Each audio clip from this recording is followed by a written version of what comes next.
daawadayaal muuqaalkan wuxuu ku saabsan yahay askarigan halkan taagan, mootadan halkan maraysa iyo wiilka saaran ayaa wax ka dhacaya katiinad dahab ah sida idin muuqata. ninka askariga ayaa sheeda sare ka arkay katiinadii dahabka ahayd ee ka dhacday. waxa uu dhaqaaqay xaggeeda si uu bal wadada uga soo qaado. waxa uu fiirinayaa dadka ay ka dhacday katiinadan. waxa uu raacay wadada si uu u arko bal cid leh. waxa uu gacanta u haatiyay mootadiisii muuqatay balse uma aanay jawaabin. waxa uu soo galay gudaha isagoo weli eegaya katiinadii. waxa uu geliyay jeebka balse haddii uu u siiyo marka ay soo laabtaan. waxa uu qabsanayaa shaqadiisa oo ahayd halkan inuu waardiyeeyo. waxaa soo laabtay mootadii wiilka ay saarnaayeen iyo gabar kale. waxa ay baarayaan ama raadinayaan wadada ayagoo ku socda balse liskii dahabka ahaa halka uu kaga dhacay. sidii muuqata wiilka waxa uu ku qaylinayaa gabadha balse gabadha waxa ay leedahay ma ogi goobta iga dhacay. ninkii askariga ahaa ayaa kusoo dhaqaaqay si uu u weydiiyo bal waxa ay ku murmayaan. waxa uu sheegay inay u yimaadaan labadoodaba. waxa uu weydiinayaa waxa ka maqan waxa ay yihiin.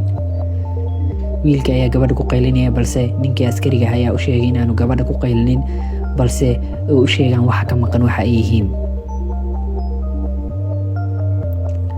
markiiba waa uu fahmay waxa uuna ka soo saaray siliskii jeebkiisii.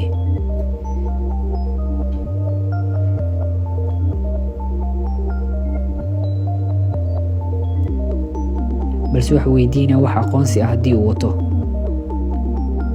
si uu u eego.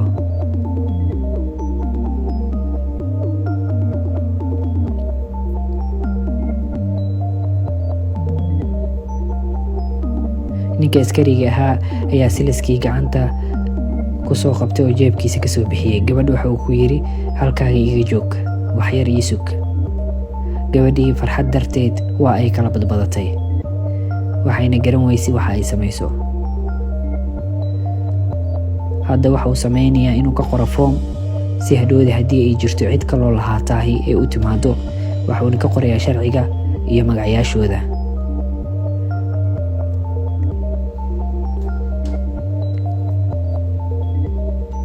muuqaalkan ayaa duubay kaamirad halkan ku xirnayd.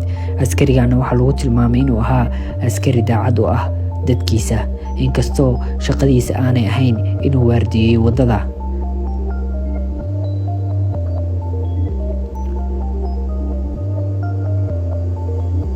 hadda waxa uu gacanta ka saaray silidka gabadhii lahayd iyo ninkii aqoonsiga uu ka qaaday.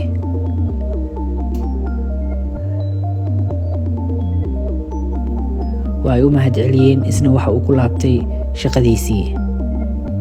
yarkan ayaa go'aansaday inuu bal uun ka farxiyo ninka xoogaa lacag ah. askariga ayaa u sheegay inuusan wax lacag ah ku rabin shaqada uu qabtay wuuna u mahad celinayay sidoo kale.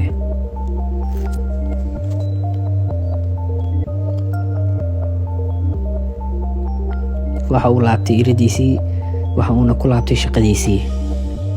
fadlan haddii aad ka heshay muuqaalkan like saar lana wadaag asxaabtaada si aynu u soo badino muuqaalo sidan oo kale ah.